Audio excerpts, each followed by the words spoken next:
Hey, welcome back to Spellbound. I'm BEEJ and this is my summer TBR part 1.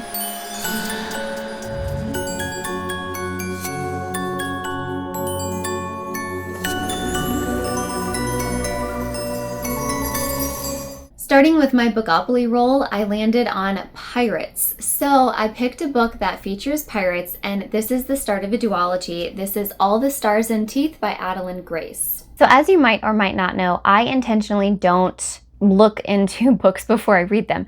That sounds bizarre. I like to go in as close to blind as I can. Even sometimes reading the synopsis or front cover of the book not only will contain spoilers, but like I can already start to predict where the plot's going to go. Just because I read so many books a year, sometimes it's just convention, sometimes it's patterns. So I try to keep that surprise and keep that suspense as long as I can. So I may not have a lot to share with you in terms of what these books are about. I'm only going to be sharing with you what I already know about the books. So my understanding of this book is that this main character, I don't know her name. She is like the heir to the throne of this kingdom, and she possesses like a very powerful type of soul magic. And when she is about to come of age and take the throne and demonstrate that she is fit to rule, something goes wrong, and so she isn't able to take the throne or something like that. So she does stow away with a pirate. I think that's where their story begins, and I think the pirate agrees to help her prove that she is fit to rule if she can help him, I think, get back his lost magic. The back of the book says princess, pirate, stowaway, mermaid, the crew makes the queen. Those are all my favorite words. All these words. Crew, pirate, stowaway, mermaid, princess, queen. I'm thinking I'm going to love it. It is a duology. I don't think I can handle an entire trilogy or multi-book series on my plate right now, but I think I might be able to handle a duology if I like this book very much, which I hope so because it's about pirates. So, All the Stars and Teeth by Adeline Grace. If you've read this one, please let me know. YA pirate books are very hit or miss. I'm very picky. So let me know. Have you read this one? What do you think? I don't know. Next is Lock Every Door by Riley Sager. I think I've read one other book by Riley Sager. They seem to be a staple in the thriller genre. So I'm interested. This book was everywhere several years ago. This is also one that I have had on Kindle from my library. I just seem to keep getting it and coming across this book. So because I have it in multi-formats, I think I'm just gonna go ahead and knock this one out. The one that I read before, it was like a haunted house one. I remember that. And it was fine. It was very fine. I don't still have it though. That tells you anything. Yeah, I think this one is just about an apartment sitter in one of Manhattan's most famous and secretive buildings, and then I think someone goes missing and they might be locked in the apartment, locked out of the apartment, or something weird is happening in their apartment. That's all we know. That's all we need to know. Something's crazy. It's a thriller, You don't need to know a whole lot. You're going in to be thrilled. So, Lock Every Door by Riley Sager. Have you read this one? This is the second and last attempt for Riley Sager. If it doesn't work out, it doesn't work out, and that's okay. We will dismiss without prejudice. However, I'm looking at you, Riley. Girl, Serpent, Thorn by Melissa Bashardouse. There was and there was not, as all stories begin, a princess cursed to be poisonous to the touch. That sounds great. I think that's all I want to know. Her twin brother's wedding approaches. She must decide if she's going to go out into the shadows for the first time. Is she a princess? Is she a monster? Really interesting. That's all I'm going to look into. If you find that frustrating, I sincerely apologize. I'm sorry. I don't mean to be intentionally frustrating. Making a video talking about books and then not talking about the books at you. I understand. I do. But I will spoil myself if I read too much too soon about a book. And I don't want that. I'd like to save it for the reading experience. I don't know if this is a fairy tale retelling. I don't know if this is a particular story, if this is necessarily Sleeping Beauty. I think maybe it might be Sapphic, or maybe I'm mixing it up with a completely different book that also has a white cover. Don't know. All I know is it sounds like this girl is cursed to be poisonous to the touch. It is not terribly long, so we'll just see what that means. And I'll come back here and then I will tell you all about this book, and I'll stop being so frustrating for just being a teaser, I'm not trying to tease you. I'm trying to entice you. I'm not. I'm just trying not to spoil it for myself. That's all. Don't actually tell me. Tell me if you've read this one, for sure. But don't actually tell me what it's about. I don't want to know much. I just want to read it. And then I'll tell you what it's about. Under the Whispering Door by TJ Klune. This is a mega famous author. I have not read any of the other books by him, and I don't think that I intend to. I don't think I need to. I think I understand the vibes. Mostly I understand that they're cozy vibes, and I'm completely disinterested in cozy vibes. I think this one does also have cozy vibes, except I think it's also very sad. I might be able to get down with a sad and cozy book, but we'll find out. In fact, this is the tester, isn't it? So this book is, I think, basically about like where people go when they die. And it's a book about a guy maybe who doesn't want to be dead and maybe gets a second chance or something else. Something else about helping the dead, like come to terms with the fact that they're dead. I don't know. I do know that I'm a morbid girly, and I do love death, and I do love to think about death, and I do love to be sad about death a lot. If there's anything to be sad about, you should be sad about death, you know? That makes sense. That makes sense to be sad about. I'd rather be sad about that than like fascism, you know?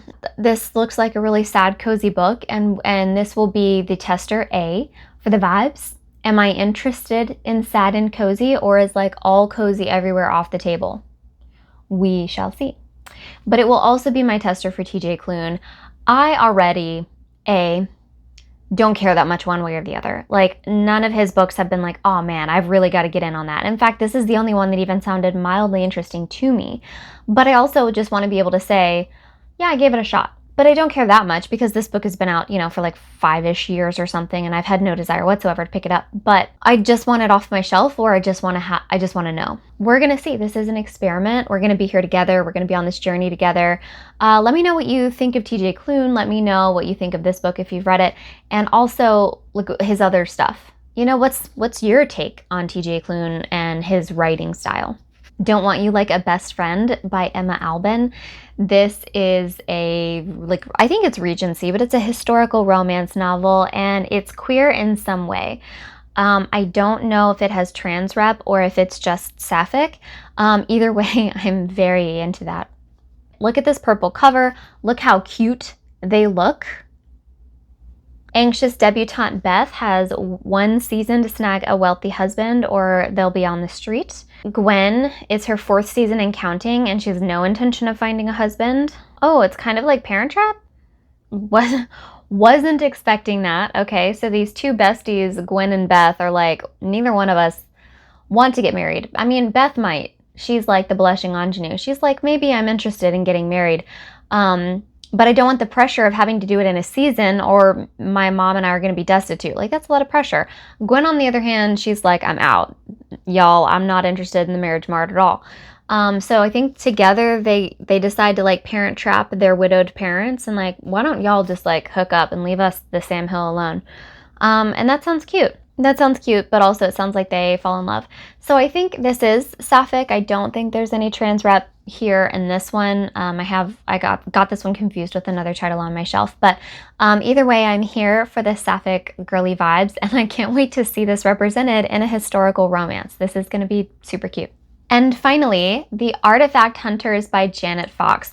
This is, I don't know if this is a sequel, like a direct sequel, or if this is just set in the same world as one of my very favorite middle grade books, but I'm excited to find out. This is by the same author who wrote The Charmed Children of Rookskill Castle, which is just like the creepiest, darkest middle grade ever. It's so good. Like, the way that it just imbues the artifacts within that book as like incredibly enchanted. It is where I discovered my second favorite word in the English language, chatelaine. It's fantastic, it's creepy, it's dark, it's haunted, it's all those things. And it's about like this, I'm talking about this other book. I'll get to this book in a second, maybe. But Rookskill Castle is about like this, I think it's like during war times, this castle was turned into like a home for children during World War II. You know, I think that happened a lot throughout Europe. And anyways, it's kind of abandoned and just looked over by this really, really mean lady who actually, I think, is killing the kids. And I think she's like collecting their souls to keep on her chatelaine, which is terrifying. So anyways, it was just like the creepiest freaking book and I loved it. So when I saw that she had another one, I was like interested, but I was like, well, it's not going to be Rookskill Castle, you know, you can't compete with that one. So, but then I read the inside and it mentions Rookskill Castle. So that's why I don't know if this follows one of the characters. It's been so long since I've read Rookskill that I don't know. But if it does, then I definitely want to read it. But either way, even if it just is set in the same universe, I'm curious and I want to find out. This book is about, I think it's World War II is still happening in this book. Tensions in Prague. This kid has to leave his home with nothing more than his backpack. He ends up at Rookskill Castle, home of the Special Alternative Intelligence Unit, where gifted children learn to harness their powers to support the Allies' cause. An antique watch helps him travel through time. I don't normally like a time travel, so I'm skeptical. My eyebrows are up. So they time travel, unlock his own powers, uncover the true meaning of the Eternity Knot. What is that? And the only way to do that is by hunting for a series of magical artifacts scattered throughout the past. Okay, a little Indiana Jones, a little magical artifact hunting, a little World War II. Not crazy about the time travel. We'll see how that goes. But I'm looking forward to it very much. The Artifact Hunters by Janet Fox. So that's it from me for now. That is the beginning of my summer TBR. I can't wait to start reading right away with some of these picks. They're not particularly summery, they're not particularly beachy or like watery, and that's totally fine. I just wanted to try something a little bit different and wanted to just bounce around a little bit and pick some that I know that I've been neglecting for a while and satisfy a couple of prompts from BJ's Bookopoly. So I will have probably more of a seasonal summer TBR coming soon, so be on the lookout for that. In the meantime, take care, drink your water, fight fascism, and happy reading.